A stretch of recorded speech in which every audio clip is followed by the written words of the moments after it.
Greg Slaughter mga bro, babalik na nga ba sa Barangay Hinebra?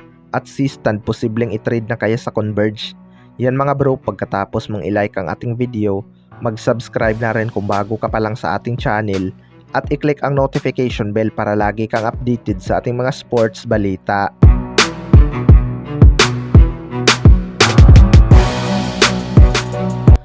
So matapos nga ang Japan stint ni Greg Slaughter mga bro, usap-usapan nga ngayon ang posible nitong paglalaro sa MPBL. Hindi na nga daw importante kay Greg ngayon ang malaking salary basta makasama niya lang daw ang kanyang pamilya. Well, hindi lang naman si Greg Slaughter ang nagbalik sa Pilipinas mga bro matapos ang Japan stint dahil nauna na nga itong si Robert Bolick. Malaking kontrata nga daw ang itinigil ito sa Japan upang makabalik sa PBA. Kaya hindi malabong magbabalik PBA din itong si Greg Slaughter kapag pinalad. Kaso nasa Northport Batang Pier pa nga ang kanyang rights. Tulad ni Berto, pwede nga itong i-trade ng Batang Pier. Alam naman natin na suki na rin ng Barangay Hinebra itong Northport sa mga trade mga bro. Kaya maraming ang umaasa na makabalik sa Barangay Hinebra itong si Greg Slaughter. Lalo na at kailangan nila ng rim protector. Hindi na ganun ka-active sa depensa si Japit Aguilar mga bro dahil na rin siguro sa kanyang edad. Kaya bumababa na ang kanyang stamina.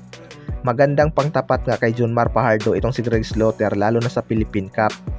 Sa kabilang banda naman mga bro, si Stan posibleng i-trade na kaya sa Converge. Ito ngang si Stan ay binangko ni assistant coach Richard Del Rosario sa kanilang huling laban mga bro. Maraming ang fans ng Barangay Hinebra ang naging dismayado sa desisyon ng assistant coach dahil maganda naman ang performance ni Stan at siya nga ang nanguna sa scoring ng Barangay Hinebra. Marami talagang curious sa nangyari kung ano ang totoo dahil maraming ang hindi naniniwala sa kanilang paliwanag kaya may mga usap-usapan nga na baka i-trade na sa Converge itong si Stan. Well, para sa akin mga bro, naging matunog nga noong off-season ang posibleng pagkuha ng Barangay Hinebra sa big man na si Justin Arana. Hindi nga lang daw pumayag ang Converge. Alam naman natin na promising big man itong si Justin Arana mga bro at isa nga daw ito sa mga susunod sa yapak ni Junmar Fajardo.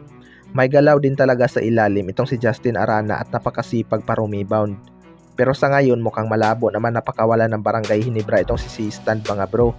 Napakalaki nga ng ginagampan ng role nito sa Barangay Hinebra at siya lang talaga ang kanilang big man na kaya pang lumaro ng mahabang minuto at mataas pa ang stamina.